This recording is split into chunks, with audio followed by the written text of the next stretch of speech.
tonight's first tale is The Tall Baby. It's a. I don't know if have you ever heard of The Tall Baby at all? Um, I have. Uh, I mean, if I remember, it was probably about 10 years ago. I first caught up with this story. How about you? Was it a new one to you? Um, I think like you, at the time, it first started making waves about a decade ago, and I, I briefly showed interest, but there was so much um, coming out at the time. It was uh, a real time of rich pickings for those of us who forage for truth. And I'm embarrassed to say it passed me by somewhat. But I don't know if you've noticed recently on some of the darker corners of the internet, it seems to be making a comeback. There has been sightings again recently. I mean, obviously, I've been looking into this one recently, as I'm sure you have as well. As you rightly say, the letters we get, on, often typed out on ancient ribbon typewriters with slightly broken letters in various places, um, are more and more speaking about the tall baby. Um, so I suppose we should give some kind, because not everyone may have come across this legend yet. Um, so as I understand it, it comes from originally West Virginia, though there's some indication it might be from southern Pennsylvania, something like that, isn't it? Yes, if I remember correctly, the first sightings of the tall baby were around those parts. I think Marvin Marvin Biggles from West Virginia was the first Mm, man who mentioned it. I think it was on an old website he posted. He had a motor a motor website. He sort of sold secondhand cars and sort of rented them out a bit. And then he ran a little bit of local news on the website, to make it interesting.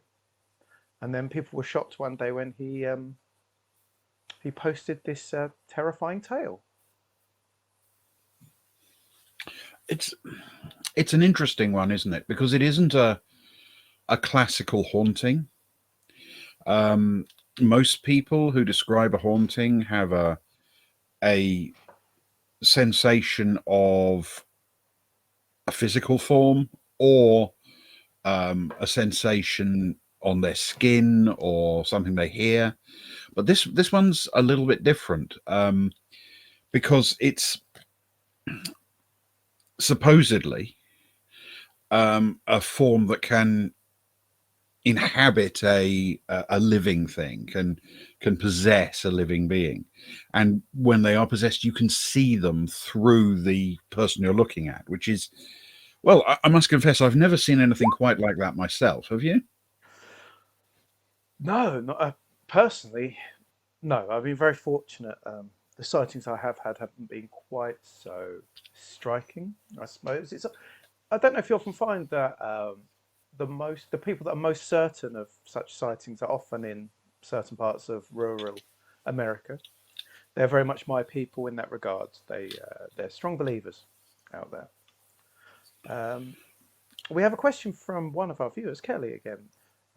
Rick, I don't know how much you've read up on this, but is it true that the sightings are usually preceded by the smell of soiled diapers and there is evidence left behind, like spit up baby food almost?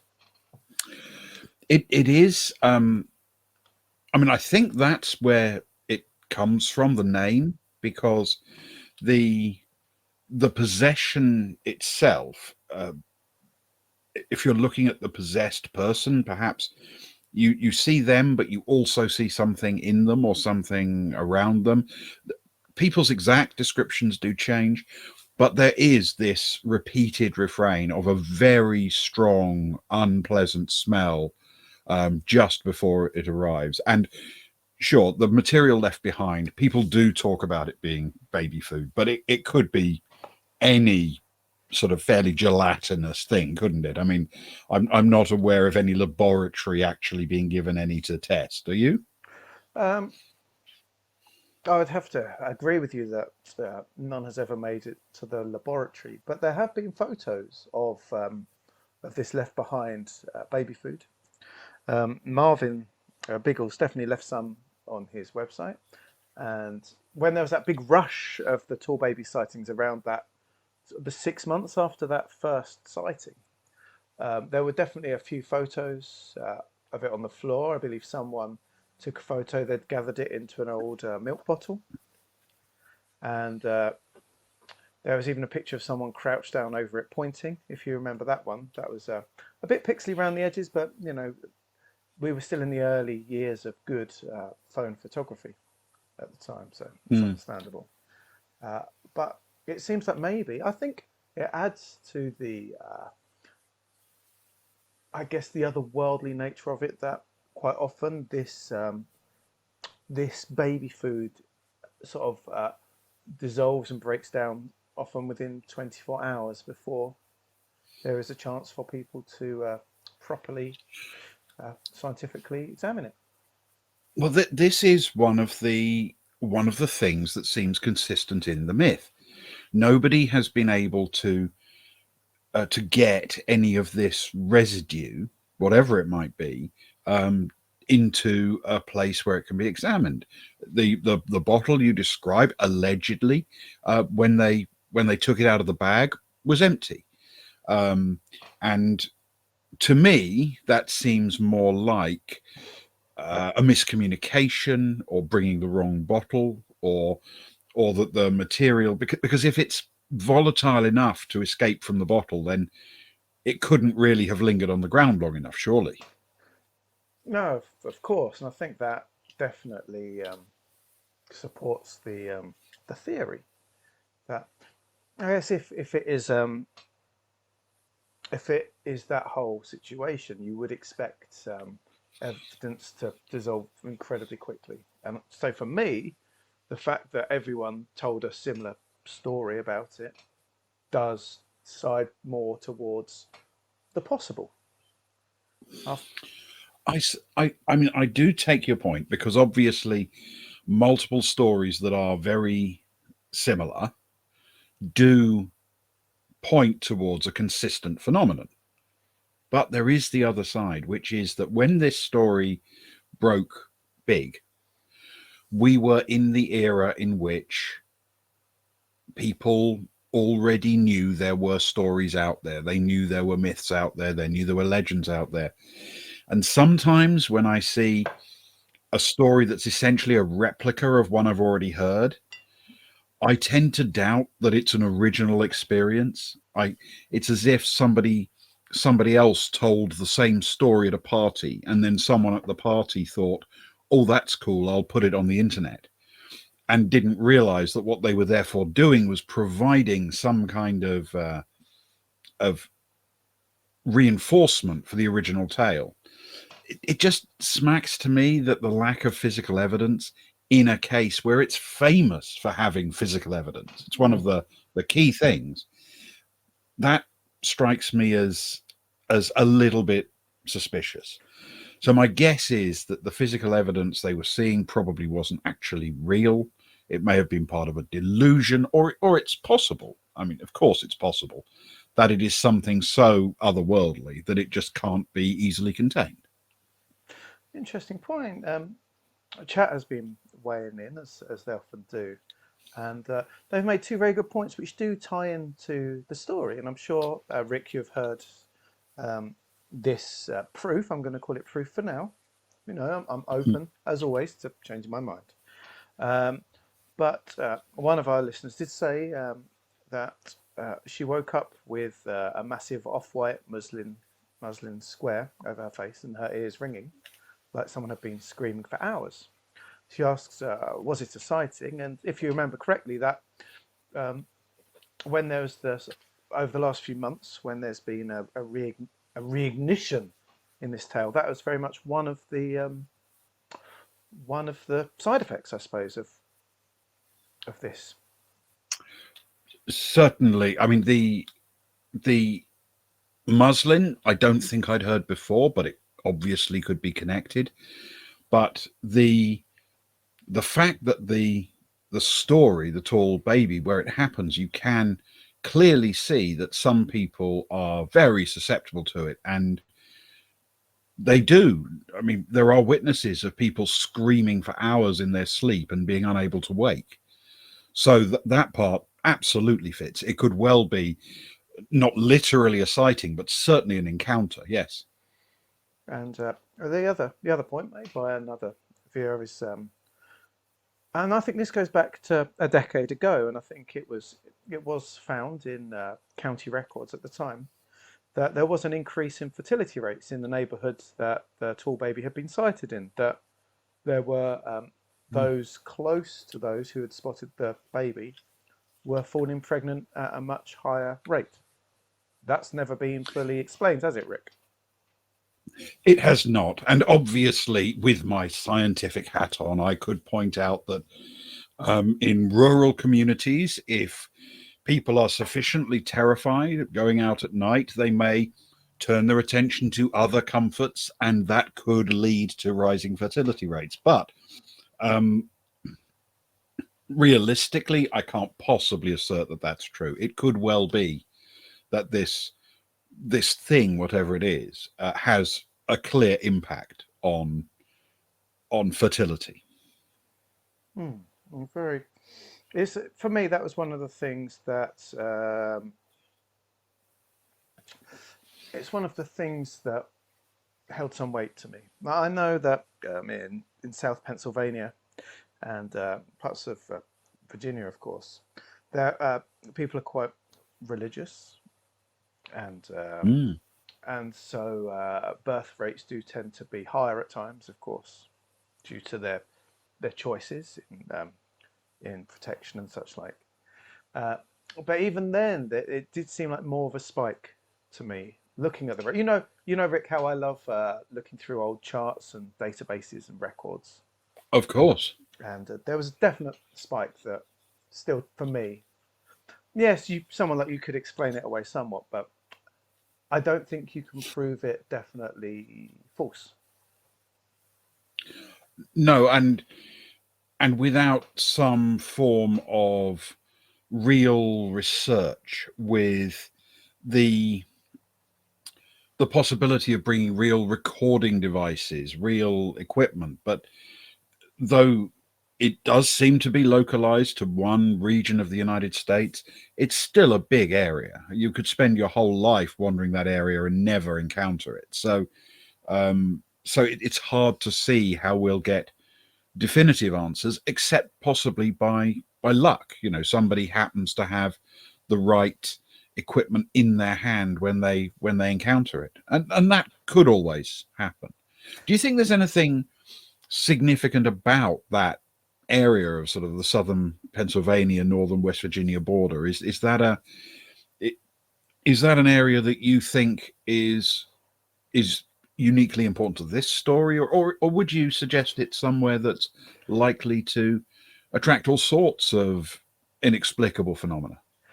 I think it's a geographically very unique area.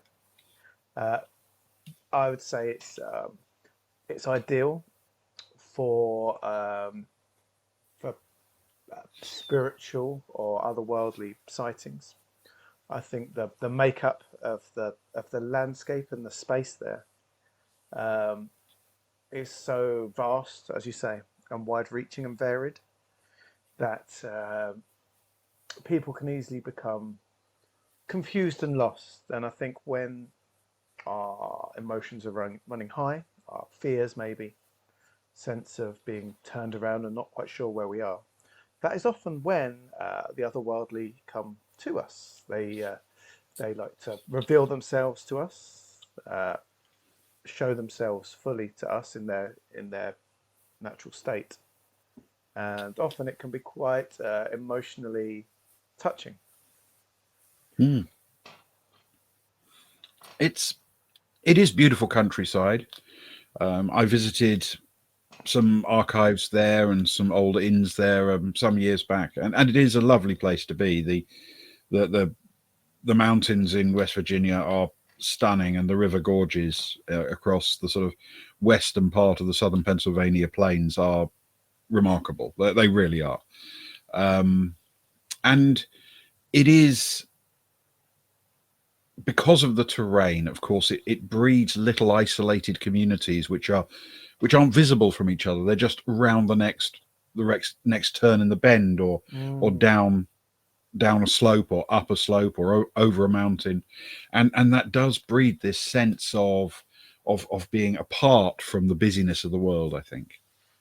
There are there's quite a large goat population over there, which ties in with a story that one of our listeners has told us, that Mm. their third husband's sister's best friend's goat was immediately pregnant the morning after their owner had a sighting.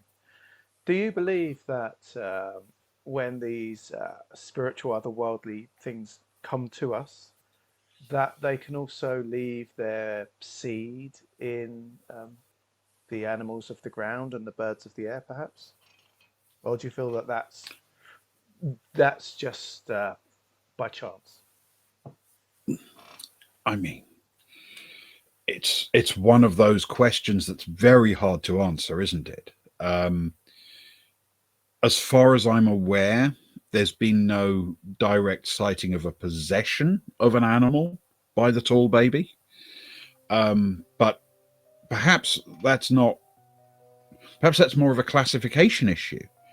That the creature, the whatever it is, looks like a tall baby when possessing a person, but might look like something completely different when possessing an animal. Who knows? Hmm.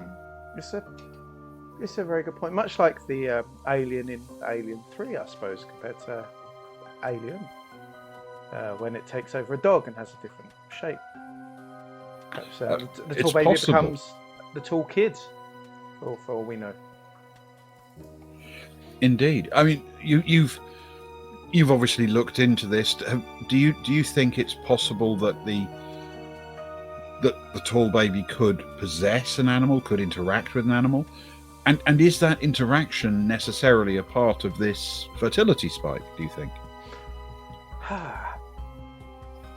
it's a it's a very good point. Personally, in my readings, I've heard very few things about the possession of animals, but this may be going on willy nilly because, of course, there are many animals out in the fields when humans aren't around. The tall baby may be far more prevalent than we could ever know. I think if we started delving into that, that would be a whole series of podcasts on its own. For me, you know me. As much as I love animals, I'm much more caught up on the human condition and what it means for us as people and as a society.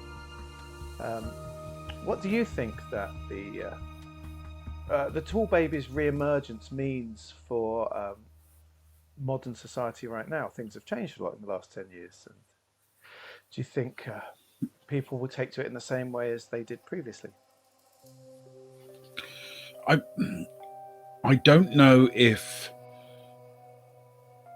these legends ever technically go away, but they certainly have a period of time where everyone's talking about them, or at least everyone in the community is talking about them, and then they fall out of favor just a little bit, and they disappear for a while, and then only the local community where it's really important to them speaks of it.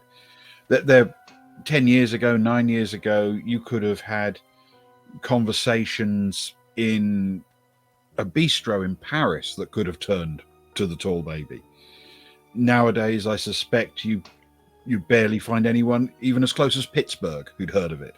So, it does have a natural ebb and flow, I think, the way the story works. Hmm. So our time on the tall baby is up. We've got much more to discuss this evening, but I hope we've given you food for thought, dear listeners. But Mr. Bishop, As always, we finish the section with a call out to each other and to those in chat. The tall baby, do you believe or are you still skeptical? Aha. Well, I'm on the fence a little, but I have to say, on balance, I'm skeptical. The very a very common response from you, Rick. It must be said.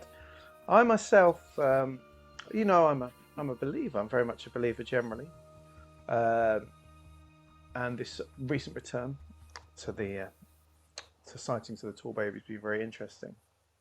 But for once, and it is rare, I also remain skeptical. I'd like to hear a few more months of sightings, and for me, the clincher would be some of that baby food to actually remain for a little longer.